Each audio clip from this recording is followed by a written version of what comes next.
Hi there, I am Alex Cunningham, and I will walk you through this Shopify tutorial step by step. Ready to get your Shopify store organized and looking professional? In this step-by-step tutorial, I'm going to show you exactly how to add categories and subcategories to your Shopify navigation, so your customers can easily find what they're looking for.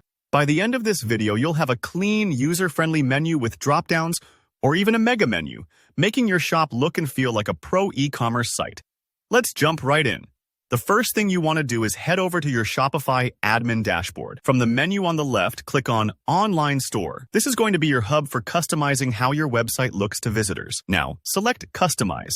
This will take you directly into the theme editor, which gives you a live preview as you make changes. Think of this like rearranging the furniture in your living room.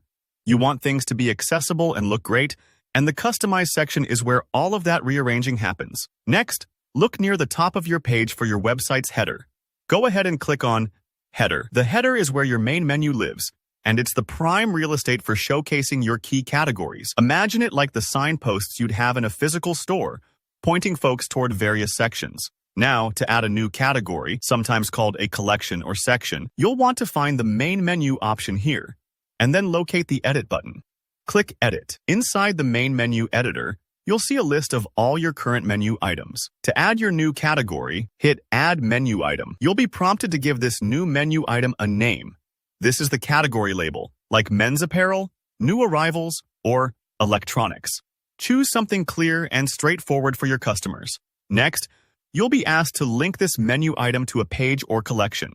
So if you're adding a men's apparel category, link it to the collection page where all those products live. This connection is really important. If you just add a label but don't set the link, your customers will click and end up nowhere, which can be frustrating and might cause them to leave your site. So double-check to make sure every menu item points to the right place. All right, let's move on to subcategories. These are super helpful if you want to get more granular, like separating shirts, pants, and shoes under men's apparel. To add a subcategory, just click Add Menu Item again, name your subcategory, and link it to the appropriate page, just like you did before. Here's the important part. You need to click and drag that new menu item underneath the main category you just made. Shopify will let you nest it slightly to the right, indicating it's a child of the main category. This small drag and drop step is what creates that drop-down menu effect on your live site. If you mess up the order, don't stress. Just drag it up or down until it nests under the right spot. It might take a couple of tries to get it just right, and that's completely normal. Once everything looks good and your categories and subcategories are in place, don't forget to hit Save. That locks in all your hard work, and your live site will update immediately.